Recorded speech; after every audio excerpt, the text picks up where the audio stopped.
So most of us have a kind of learned helplessness, right? Where we really want to help the homeless person that we're walking past. We really actually don't feel good about our busyness to get to something that doesn't matter that much, having us walk past another human that's actually really hurting. And yet there's so many homeless people, and we could spend our whole life doing it that way and not really touch it. And that's just one tiny issue. And there's a learned helplessness where I don't feel like I can keep caring in the same way if I can't act on the care. It's too devastating. And so I start putting blinders on and I start numbing in a particular way because I can only care about stuff I can do stuff about. And it seems like I can do so both my impossibility to respond and my impossibility to even make sense of adequately. Well, my impossibility to respond will have me turn sense making off. Also, and care off.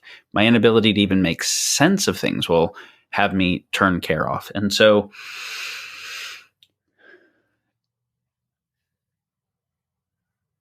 I'll tell you a little bit about kind of my process. I'm sharing some things that I've come to understand or how I see things as a result of a somewhat long curve of really trying to make sense of what the problems are in the world. But I started with much smaller definition of the problems, right? It was like it started for me that the problem was factory farms. And then it expanded to no, we actually do fucked up stuff to lots of animals. And then and it kept expanding in steps as I would work with it. But at each step, there was a devastation of both how horrific and how huge the problem was. And then based on that sense making and the care, and then there was an up leveling of, okay, well, what could I do to help this? And a kind of agency that would emerge. But then as I would work with the solution that emerged, I would realize it wasn't a real solution because the problem was actually deeper and bigger than I was thinking it was, and I was solving the wrong problem. So, okay, we're going to work and put the fences around the elephant preserve so the poachers can't get to them to protect the elephants. But given that even when we succeed at that, but we haven't addressed the poverty of the poachers who can't feed their kids any other way. And we haven't addressed a macroeconomy that creates poverty because of a power law distribution on wealth. And we haven't affected the mindset towards animals, and we haven't affected population dynamics and all those things. And so as a result, when we succeed at protecting the elephants because the fences go up, the poachers move to start hunting the white rhino that's more endangered and the mountain gorilla, right? This was an actual experience I had when I was 13 working with an activism project.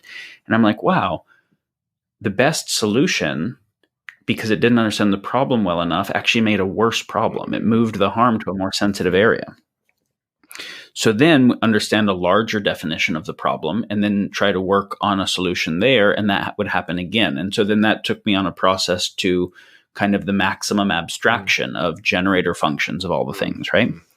But at each step, as there was a deeper understanding of the nature of the problems, there was a while before there was a up-leveling of a sense of agency. Now, if I'm going straight to the most abstract and general case, there aren't all those steps of the up-leveling of agency. And then there's going to be like, oh, fuck, I went from thinking about what I could do with a community garden to, how do we deal with the nature of how humans sense make technology differently and rivalrous dynamics writ large globally. And so something I can say is so part of my process, this may or may not be relevant for anybody, but part of my process was in facing the actual situation of the world there were a few vows that I made when I was pretty young, actually, as a teenager.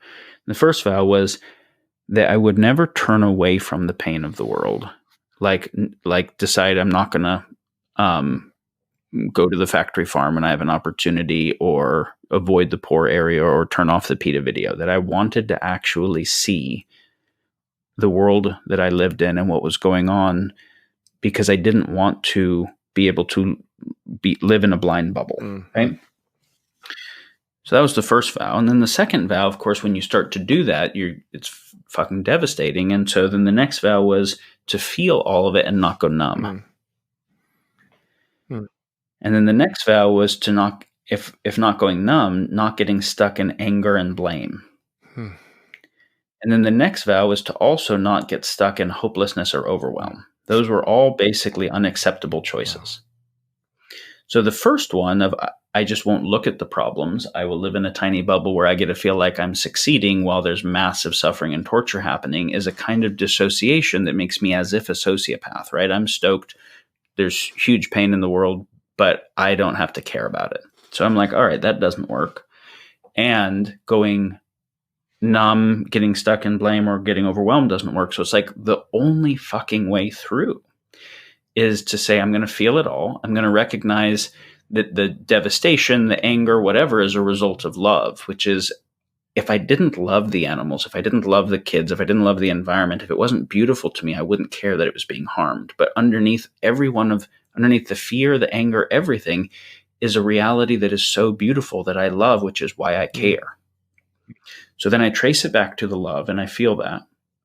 And I also tune in not just to the tragedies that are happening and could happen, but also to the intrinsic beauty and meaningfulness of life.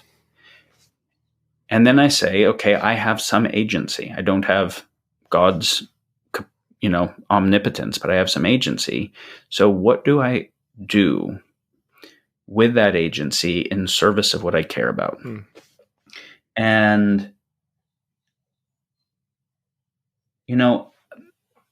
every time I meet a nurse who actually really cares about the people that she's nursing and makes the pain of what they're experiencing when they go to the hospital less painful, has them feel cared about.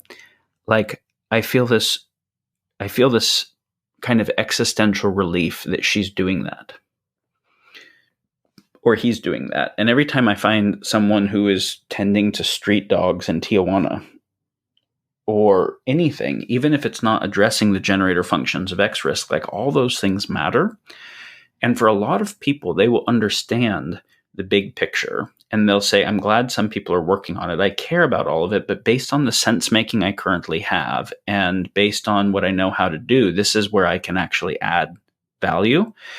And the last thing I would want to do is have the nature of my communication say, because those actions aren't totally sufficient for everything, that you would feel less motivated to take them. Fuck no. I want people to feel deeply motivated to do the things that they actually can do that are expressions of their care. And some people will be oriented to the kind of abstractions to say, well, how would we build a new resource provisioning system, a new economics that removes perverse incentive?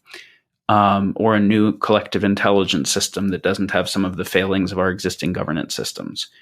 And so the people who are called to abstractions and to systems like that, awesome. I want you to work on those things. But whatever it is that you're called to, there's a lot of things that actually need to happen. And just because something doesn't meet the sufficiency doesn't mean it's not necessary, right? There's a lot that's necessary. And so these vows for me, I'm sharing because they're ones that I hope other people take their own version of, which is how do I stay connected to what I care about in the world? And how do I stay empowered in my relationship to what I